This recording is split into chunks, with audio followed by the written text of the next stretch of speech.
Hello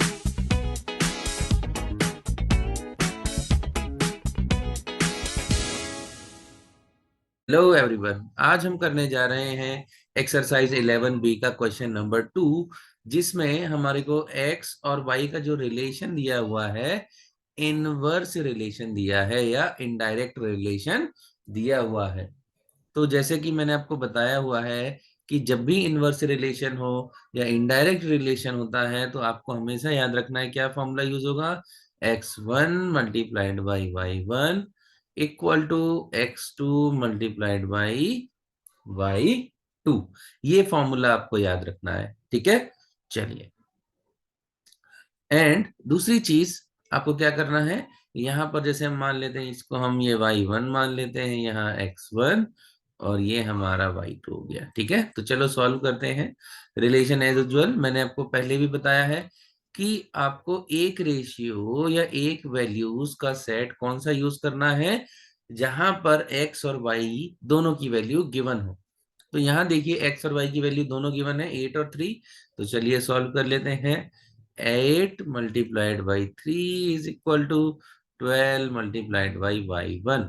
सो y1 कितना हो जाएगा आपका, 8 मल्टीप्लाइड बाई 3 डिवाइड बाई 12। क्यों? क्योंकि ये तो जो 12 था वो मल्टीप्लाई में है, दूसरी साइड जाके डिवाइड हो जाएगा। तो 4 2 8, 4 3 12, 3 से 3 कैंसल, तो y1 आपका आ गया 2। अब आइए बात कर लेते हैं, सॉल्व कर लेते हैं x1 के लिए।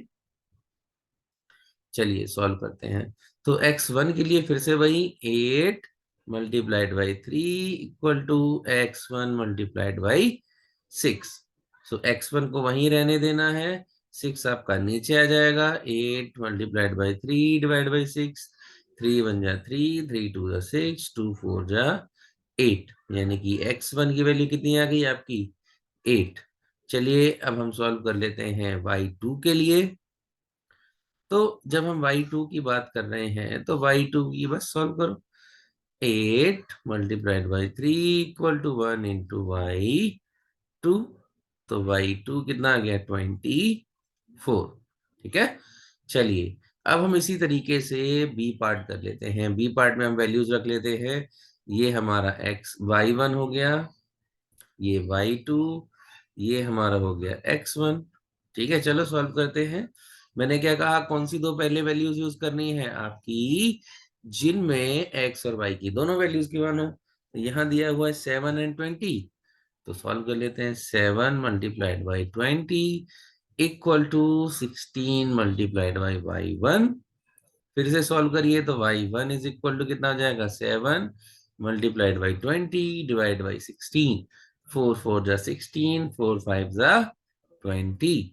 तो अब आगे सॉल्व नहीं हो रहा है तो क्या करेंगे, 7 5 जा 35 डिवाइड बाई 4, और डेसिमल में करेंगे तो 4 8 जा 32, 3 आपका कैरी, 4 7 जा 28 एंड 4 5 जा 20। तो आपका y1 8.75 आ जाएगा।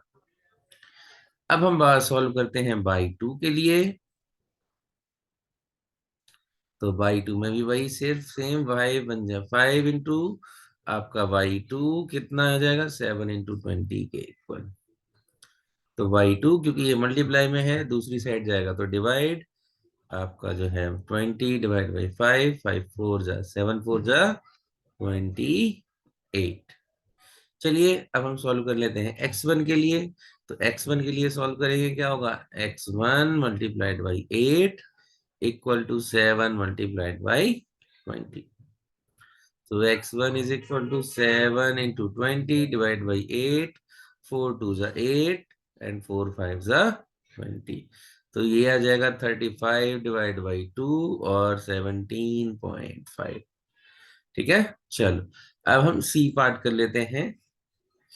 सी पार्ट में फिर से हम वही वैल्यूज रखेंगे, इसको हम मान लेते हैं x1 y1 और ये x2। और मैंने आपको बता रखा है कौन सी वैल्यूज यूज करनी होती हैं, जहां x और y दोनों की वैल्यू गिवन है। जैसे यहाँ 10 और 16 दिया है, तो 10 multiplied by 6 equal to x1 multiplied by 3। तो x1 कितना हो जाएगा, 10 इंटू 6 डिवाइड बाई 3, 20 आंसर आ गया आपका। ठीक है। चलिए हम निकाल लेते हैं, अब सॉल्व करते हैं y1 के लिए। y1 के लिए कितना आएगा आपका 30 multiplied by y1 equal to 10 into 6। y1 कितना हो जाएगा 10 मल्टीप्लाइड बाई 6 डिवाइड बाई 30। 0 से 0, 3 वन जा 3, 2 जा 6, तो y1 आपका आ गया 2। x2 के लिए सॉल्व करते हैं, तो x2 के लिए अगर हम सॉल्व करेंगे तो बहुत आसान है, कुछ इसमें नया नहीं करना है, वही सेम रूल। आपका 10 मल्टीप्लाइड बाई 6 इक्वल टू कितना हो जाएगा x2 मल्टीप्लाइड बाई 15।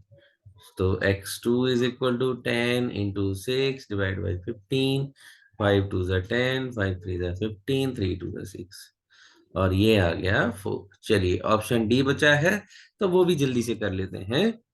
ठीक है, तो यहाँ पर फिर से हम वही इनके वेरिएबल्स मान लेते हैं। ये हो गया y1, ये हो गया x1, और ये हो गया आपका x2। तो वही जो नॉन वैल्यूज हैं दैट इज 4 और 0.5 है, तो यूज सॉल्व कर लेते हैं। तो क्या आ जाएगा related 10 into y1 equal to 4 into 0.5। So y1 is equal to 4 into 0.5 divided by 10। ये डेसिमल हटाएंगे तो 10 नीचे।